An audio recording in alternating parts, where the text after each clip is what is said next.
মাত্র 10 মিনিটে বানিয়ে নিন সবথেকে সহজ ও সেরা একটা পিঠের রেসিপি। হঠাৎ করে পিঠে খেতে মন চাইলে এর থেকে সহজ কোনো পিঠে হতেই পারে না।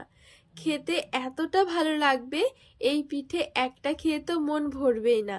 মাত্র 2-1টা উপকরণের মধ্যেই ঝটপট তৈরি করে নিতে পারবেন।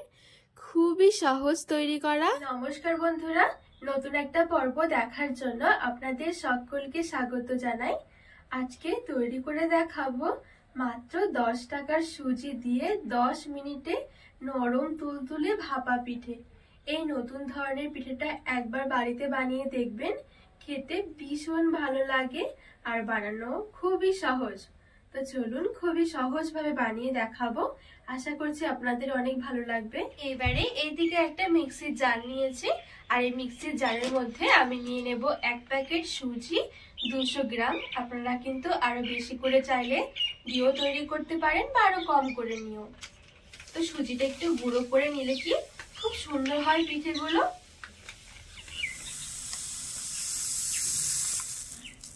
এবারে মিক্সির ঢাকনা লাগিয়ে মিক্সির মধ্যে একটু সুজিটা গুঁড়ো করে নেব। তো এখানে খুব সুন্দর করে আমি মিক্সির মধ্যে গুঁড়ো করে নিয়েছি। খুব বেশি কিন্তু গুঁড়ো হবে না, একটু খসখসে থাকবে। এবারে এই গুঁড়ো করা সুজিটা একটা বাটির মধ্যে নিয়ে নেব।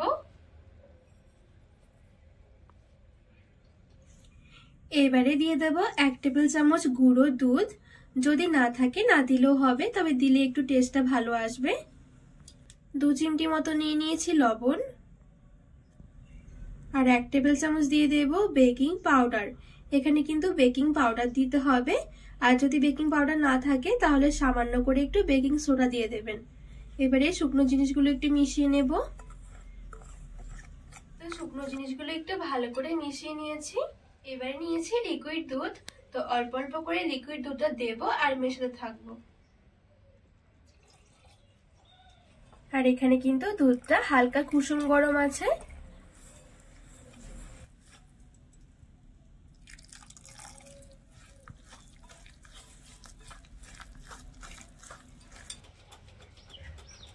তো এখানে অল্প অল্প করে কুসুম গরম দুধ দিয়ে আমি সুজিটা মেখে নিয়েছি। অবশ্যই চেষ্টা করবেন কুসুম গরম দুধ দিয়ে মাখানোর, তাহলে কিন্তু রেস্টে রাখতে হবে না, খুব তাড়াতাড়ি কিন্তু সুজিটা ফুলে যাবে। তো এখানে খুব সুন্দর করে দেখুন মেখে নিয়েছি। আর এখানে কিন্তু খুব বেশি ঘনও করা যাবে না, খুব বেশি পাতলাও নয়, ঠিক এরকম একটা ব্যাটার তৈরি করতে হবে।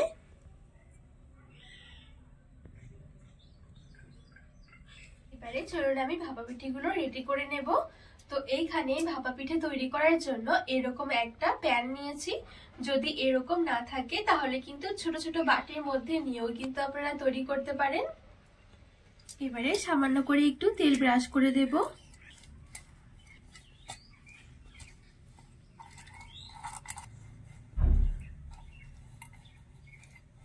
তো খুব সুন্দর করে তেলটা একটু লাগিয়ে নিয়েছি চারদিকে।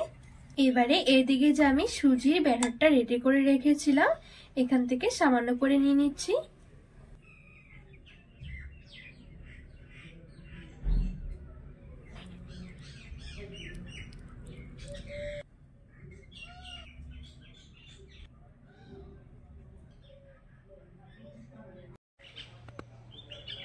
তো প্রথমে আমি অল্প অল্প করে নিয়ে নিয়েছি।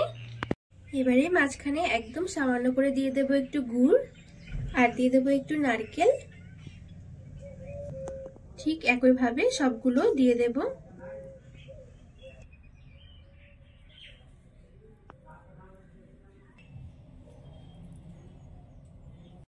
তো সবগুলোর মাঝখানে অল্প অল্প করে গুড় আর নারকেলটা দিয়ে দিয়েছি। এবারে ওপর থেকে আবারও আমি অল্প করে সুজির ব্যাটার দিয়ে ভর্তি করে নেব।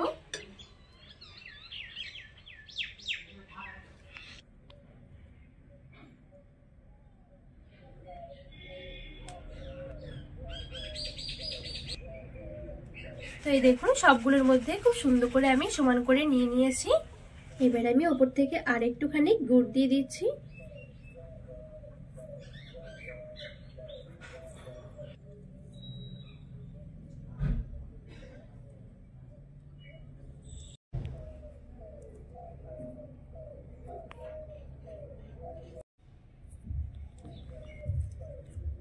আর উপর থেকে অল্প অল্প করে নারকেল কোড়া দিয়ে দেব।